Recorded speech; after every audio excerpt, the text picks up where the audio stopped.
Good day, everybody, and welcome to my new podcast, On Beat with KJV.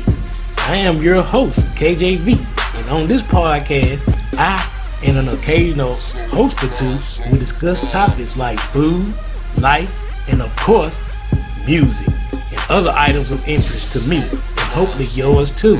So, set your EQs and adjust your headphones and enjoy On Beat with KJV.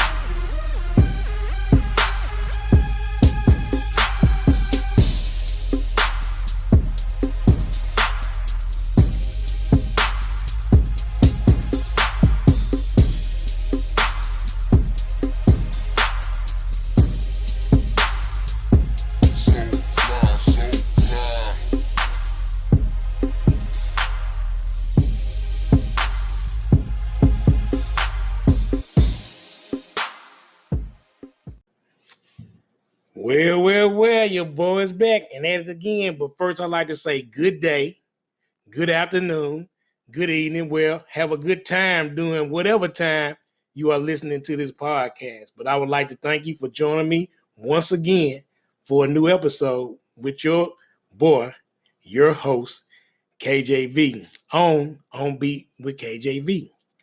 And today's topic will be b-boying. Well, I'm going to say b-boying / b-girling, which is the physical element of the 5 elements of hip hop, according to KJV. And like I said before, the 5 elements of hip hop are: number 1, DJing; number 2, MCing; number 3, b-boying / b-girling; number 4, graffiti arts; and number 5, knowledge.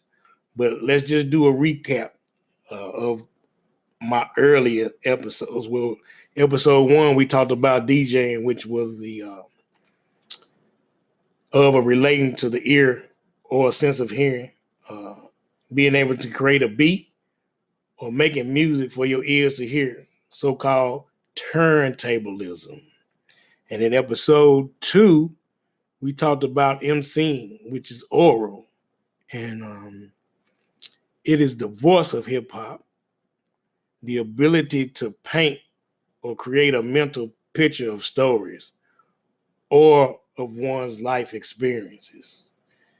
And, I went through a lot of that. I got a lot of MCs and rappers that I love, but there's one rapper that in one of his verses, he couldn't have said it any better when he said that rap is rhythmic American poetry, and that was the DOC. And he was a great, or still is a great writer. He would have been a great, probably still on top if that wouldn't happen to his voice. Some things have acts, but he still played a major part in the background. And if you really knew the DOC, you can tell he did a lot of writing, but I don't think he got a lot of credit for a lot of stuff he did for those people that still, came after him. But he was on a lot of those projects, and I think he still is to this day. And if DOC, if you hear me, man, big ups to you. I know he was just that creative, and a lot of those people that you helped put on, they should give you your props. But that's just my opinion. Like I said, on this show, I give my opinions and my philosophy or theories about the things I like and want to talk about. But with that said about what the DO said about rap being rhythmic American poetry, I want to throw in a plug for my wife's work. Her name is Kiana Dene, and Kiana Dene is a poet and an author. The melodic rhythm of her words adapt and evolve with each stanza to express the versatility of her experiences. She finds her muse in the quiet spaces of the world, a place in which she can share her love and her words freely. Now, this is a quote from my wife, Kiana Dene. She says it as, "My love prevails where I fail. My pen speaks when I cannot. I am love plus ink." And like I said, if you want to learn more about my wife's work, her name is Kiana Dene. Check her out at her website at www.kianadene.com. That's www.kianaDonaE.com. And you can check out her site where you can find more information on her books and other social platforms. And that's just something I wanted to share with you guys. I know that's my wife and all, but believe me, her works are great. And I'm very sure you will enjoy them. But you don't have to take my word for it. You can just go check it out for yourself, like I said, at KianaDonaE.com. That's www.KianaDonaE.com. And now with that said, let's move on to the next segment of my show.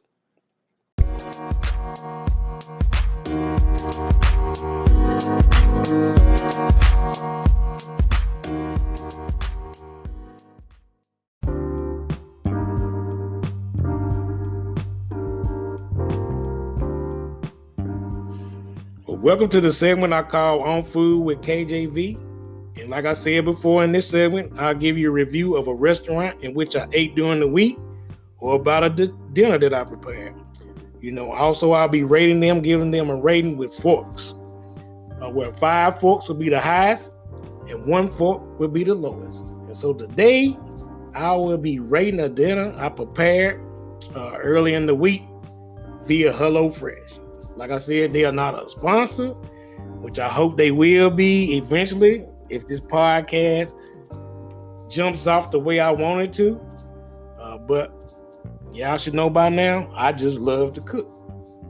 And so the dinner that I prepared was called Tuscan sausage and pepper spaghetti with tomatoes and parmesan.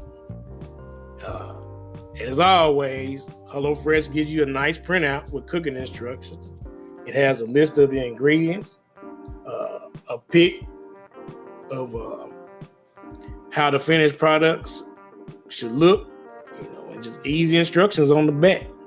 Plus, it was an easy recipe. The ingredients consisted of 1 yellow onion, 1 bell pepper, a 1/4 ounce of fresh parsley, 9 ounces of Italian pork sausage, their own Tuscan heat spice, which it wasn't that spicy, but it had a nice taste.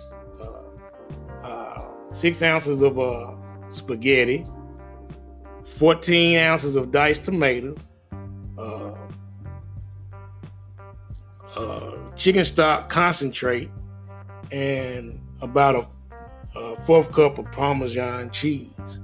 And so the prep was real easy. If you know how to make spaghetti, this is just like very simple to make. Salt some water, bring it to a boil. Make sure you wash and dry all the product. Half and peel and thinly sliced onions, and then you quarter bell pepper and slice it into strips. While you're doing that, when you finish with that, you remove the sausage from the casing. And like I always do, I start my browning my sausage or any meat before I add the vegetables, because like the vegetables, when you cooking it, water extract, and so like your meat don't brown as well. So I say like start browning your meat before you add that to get that browning taste and get kind of like a little crusty over your meat the way I like it before you add that, because it don't reach that level after you add the vegetables. So like I said, add that, then add your onions and cook them until they're soft and like slightly softened. And then you're cooking your pasta while you're doing that, and leave out like a cup of the pasta water for later. And then like you said, once the sausage is through, you add I added the diced tomatoes. Then I seasoned just with salt and pepper. I added their Tuscan heat. Like I said, it was all right. It's not that spicy, but then I added my own crushed red peppers to it. And then while you are doing that, you stir in the chicken stock concentrate and 3/4 of the reserved pasta water. And once you let that simmer for a few minutes, and then you add the spaghetti and toss everything. and then you add like 1 teaspoon, a tablespoon of butter, and half the parsley flakes and Parmesan. And, just stir everything up, and if you need more of that water, add some of it at a time. But just make sure that the pasta is thoroughly coated with the sauce, and then season with salt and pepper and whatever else you want to add to it, and then put it in the bowl, and with the remaining parsley and Parmesan cheese on top, voila, you have a complete meal. It probably didn't take me number, maybe they say 35, but it probably could have been shorter than that. Maybe 30 minutes, maybe 25, but no more than 35, because, like I said, I know my way around the kitchen, and it don't, I dice stuff good. My knives are sharp. I'm on point. Believe me, your boy is on point in the kitchen. I really think I should open a restaurant, but that's just, that's for another time, another place. But like I said, this meal is very good. It had easy cleanup. And so I'm going to rate this out of taste and the easy clean. It's going to get 5 forks. I mean, that's, as of right now, I know this is my 3rd episode, but this gets 5 forks because the taste was great. That chicken stock concentrate, I just never thought about putting chicken stock in spaghetti. It doesn't overpower. It just brings a unique taste to this dish. And so, like I said, I give the Tuscan sausage and peppers with tomatoes and Parmesan 5 forks. And you should try HelloFresh. Like I said, it's not a sponsor, but it just makes meals quick and easy. Everything comes in the package, the pots and pans don't, and then they don't put a lot of salt and pepper. They expect you to have that in the butter, but everything else that's called for the recipe, it comes in there. Meat, if you use the meat, veggies, if it's just veggies. You can also make this recipe as a vegetarian dish, without meat. Just add more vegetables. For a meaty taste, if I want to do vegetables, I always put mushrooms, and then sometimes I like zucchini. You can put squash in there, but mushrooms I replace them. Some meals, we try to eat a few meals a week with no meat, and so I use a lot of mushrooms to replace that taste or that texture. But like I said, this meal was great. I give it 5 forks, and you should try HelloFresh too. But that's it for this segment, and on to the next.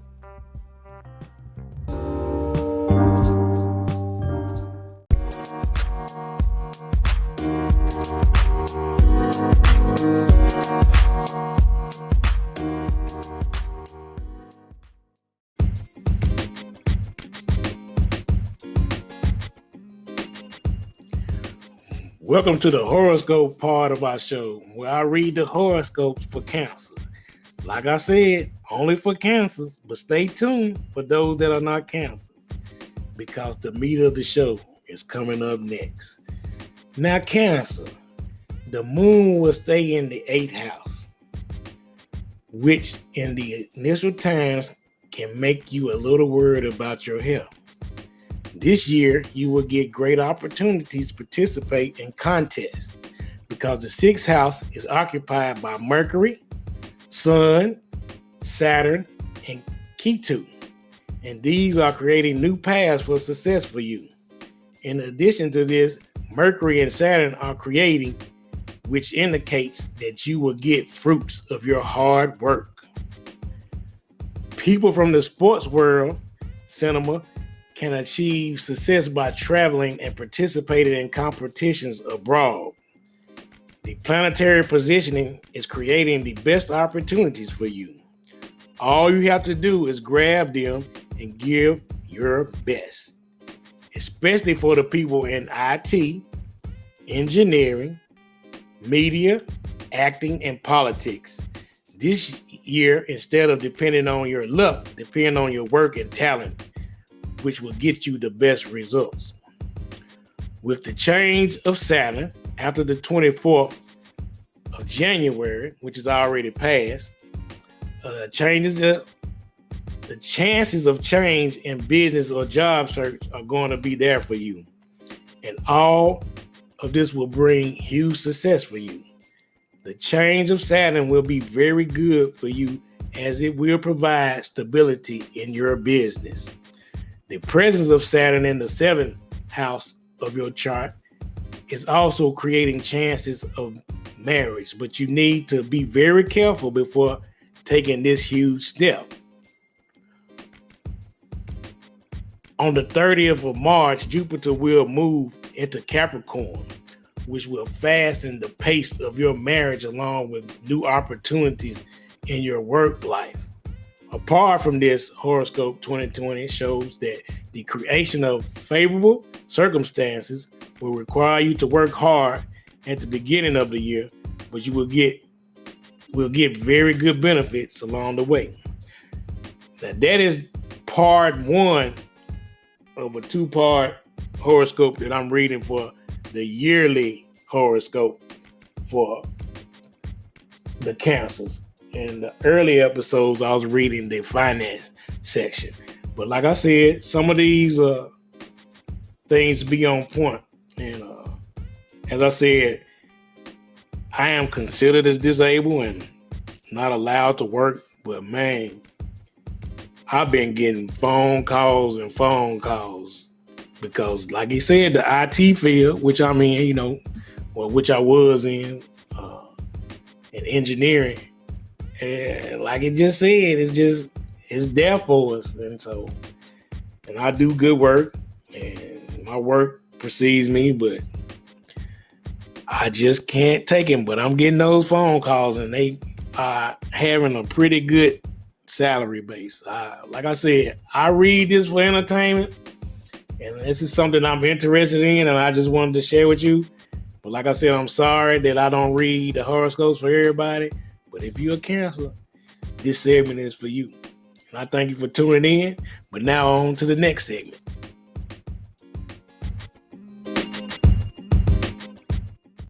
Yo, you got something to say and you want the world to hear it? You want to start a podcast but don't know how? Well, if you haven't heard about Anchor, it's the easiest way to make a podcast. Let me explain. And yo, it's free.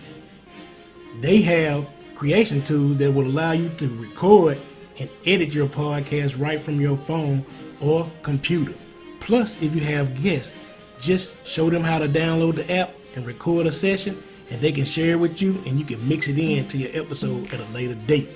Plus, Anchor will distribute your podcast for you so it can be heard on Spotify, Apple Podcasts, and many more. You can make money from your podcast with no minimum listenership. Plus, everything you need to make a podcast is all in one place, and that one place is Anchor. So if you're looking to create a podcast, download the free Anchor app or go to anchor.fm to get started.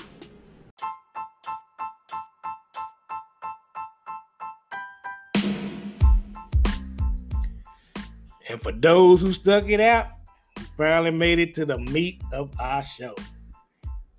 B-boying, one of the 5 elements of hip-hop. B-boying is the physical aspect of these elements, and it's the way of expressing oneself in dance. And like I said, I consider this as one of the 5 elements of hip-hop, and these are my theories, and these are my opinions about the 5 elements of hip-hop. But as I said, b-boying or b-girling is a type of person that dances to break beats. Thus is why some of the world broke it down as calling it break dancing. But I like to give it a real term or a name, a style of dancing, because break dancing is just like a generic name, so we'll call it b-boying and b-girling. And this type of dance is a more athletic style of a street dance. wild, diverse and amount of variations, that can be done, but break dancing or b-boying is mainly consists of 4 kinds of movements. Well, I'm gonna say 5 because you have top rock, down rock, power moves, freezes, and I'm gonna say the up rock. Now, like I said before, this type of style came from dancing to break beats, which leads you way back to what? As I said earlier, DJing is one of the 5 elements of hip hop. And you saying, why are you talking about DJing? Because it leads back to DJing, and it leads back to Kool Herc. Like I said, he loved to keep the crowd hyped, and we know him for his break beats. He would take the drum beats from hip hop songs and funk songs and soul songs and repeat and loop those beats to keep the crowd hyped. So like I said, it all goes back to the beginning. But like I said, back in the day, there were a few groups of B-boys and B-girls that in the public eye, and they were also in the world's eye.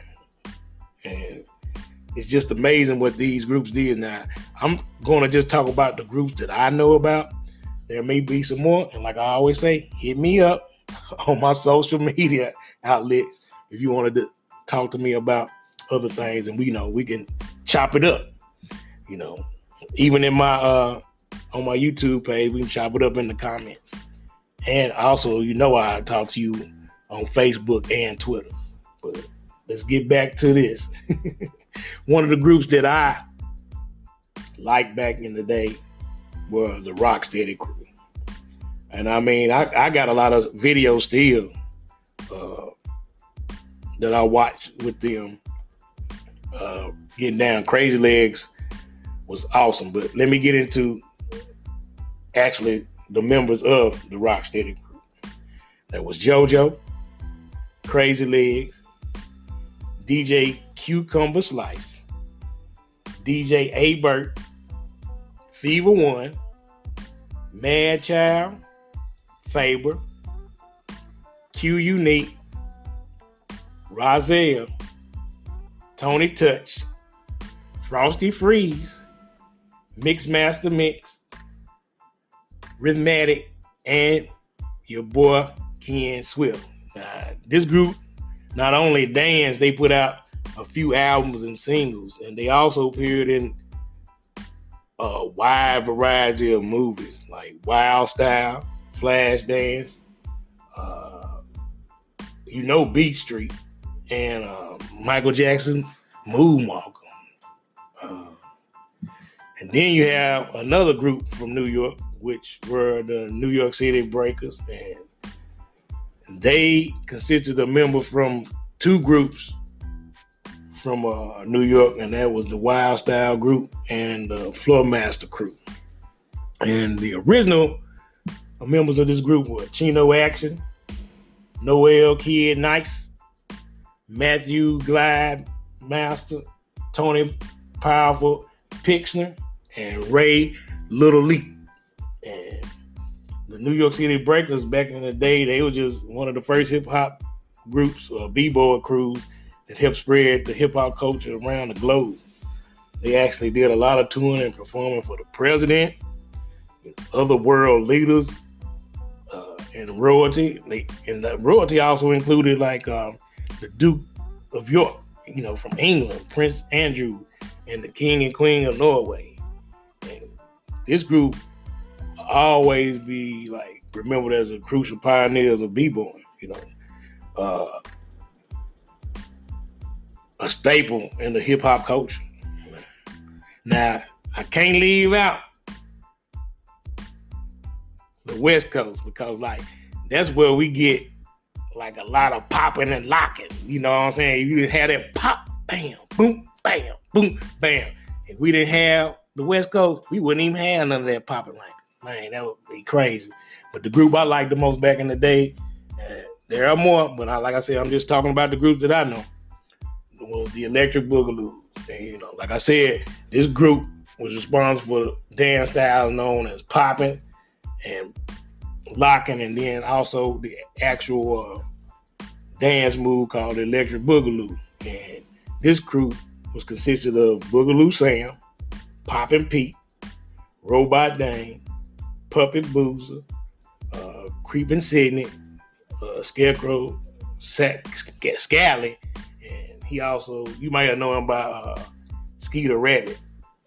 But these are just a few groups that I'm familiar with. Like I said, I know there are probably many more. And, we got a lot of other modern stuff now. And like I said, I like to check out. I still like to watch dance. It's still hip hop. And I would still say it's B-boy and B-girling. It is still known worldwide, like China, Europe, Germany, all those places, things like that. And it's two boys with two dudes out there I've been watching for a while. And they call the Les Twins. I mean, if you hadn't seen them, go check out Les Twins, LES Twins. Just look them up on YouTube. You'll see them. I actually watched last year. They was at, I forgot what they call it, the Fusion, whatever it was, that little concert or whatever dance thing they was at. And they rock it. They are phenomenal. If you want to see some crazy moves, you can check that out. And my wife be watching, I forgot her name, Aaliyah or something. And they be like, she got a little TV show, YouTube page where she trains people how to dance in heels. Them girls be getting down. Only thing I don't like about it, man, got some dudes, man, sit down somewhere, man. You a dude. Why you want to dance in heels? Like I said, let girls be girls and boys be boys. But that's just me. I ain't talking about nobody, to each his own. But, sometimes that's just what turns me out, dudes in heels, But their moves be tight. Like I said, it's just all dancing and things like that. But as I said, I also want to talk about the different styles of b-boy. Like I said, we have the top rock, we got the down rock, we have power moves and freezes. And I said I'm gonna throw in there maybe 5 is the up rock. And the up rock is more of a aggressive style that involves 2 dancers. And this style is like back in the day, when you would run up on somebody and you'd be dancing. It's more like, I said, like a style of a fighting dancing style. It mime like weaponry, but it's at the rhythm. You dancing and like fighting with the rhythm of the music. Yeah. That's what up rock is. It's also the Brooklyn rock. Number 2, the top rock.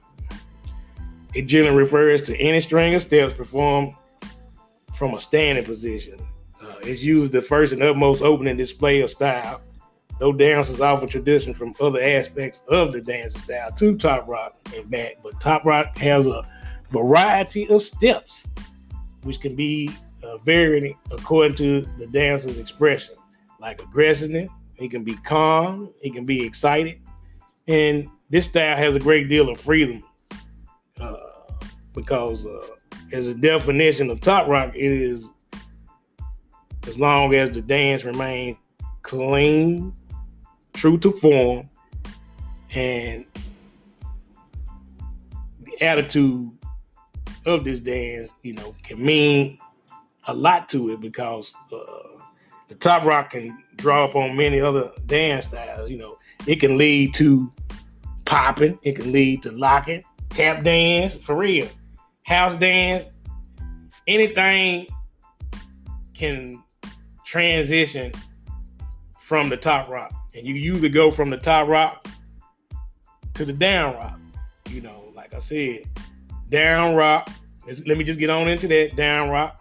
Number 3 is more of the footwork. Footwork or floor work is used to describe any movement on the floor with hands supporting the dancer as much as the feet. The down rock includes moves such as the foundation steps, the 6 steps, and its variants such as 3 step.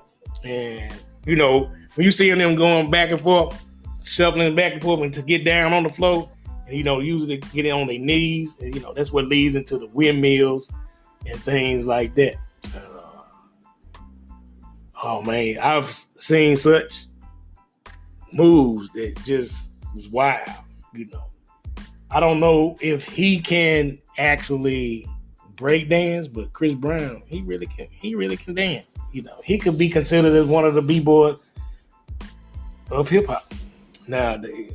And now number 3, we got the power moves.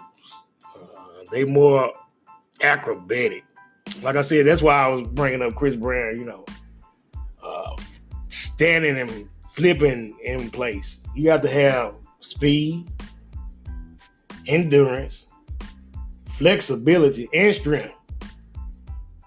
Why you have to have it? You got to control. You got to control yourself to be able to execute these power moves. Now, the dancer is generally supported by his upper body, while the rest of the body creates a circular momentum, and that's what I call, like, it could be a windmill, a spin. You can lead into a backspin, head spins, and like I said, a lot of these power moves can be gymnastic moves like flips, karate move, martial arts, a lot of different things. What's the martial art move? Capoeira? Yeah, that's a lot of stuff. That would be considered as a power move. So, and now we're going to number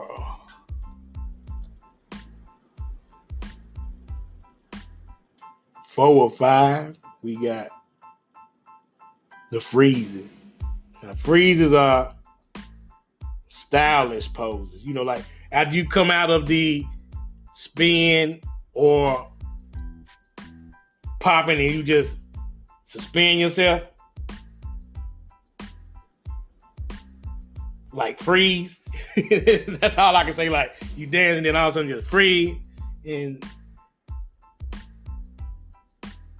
it's more like a strength move because, like, you just actually, like I said, you got to have a lot of control when dancing, and like you can do a move and just stop, bam, freeze, and you do it on beat.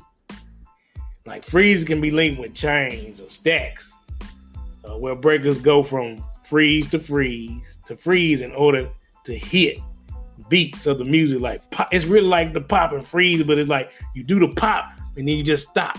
You're like pop, bam, boom, bam, boom, bam. So those are what I say are freezes, and it displays one's connection with the music.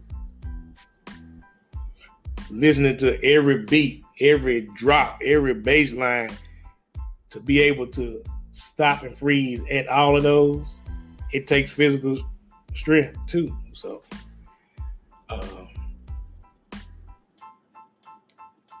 I can go deeper into this, but I'm just can only talk about what I know. But in your spare time, when you bored, go check out these movies. You can go buy them. You may can see them on YouTube. Like I know you can buy them from Amazon. You might can see some of these on Netflix. I said one of the good movies is Wild Style. Breaking One. Man, if you haven't seen Breaking One, I don't know what to say. That's when, back in the day with Ozone and Turbo. And the most iconic maybe in Breaking One is when Turbo was at the store and he went outside supposed to sweep the sidewalk. Oh man, Tour de France. Oh, that was the spot. And then Breaking Two, Electric Boogaloo. Like I said, Turbo stole it in that one too. When he was in the room, and started dancing and walking up the walls and the ceiling and spinning and on the ceiling. Oh, what was that song? I Don't Want to Come Down. Like I said, I love hip hop. I love dancing. I wish I could still dance as I did when I was young. I know how to get down still, but none of this stuff right here. And like I said, those movies are Wild Style, Breaking One, and Breaking Two, Electric Boogaloo. And then you got the documentaries. Please do check out The Freshest Kids, A History of a B-Boy. That's my favorite. I got that. You can get that. I know you can get that at Amazon. And then another document called Planet B-Boy. You can check that out. But like I said, thanks for tuning in. I am your host, KJV. And until next time, peace, love, and hair grease.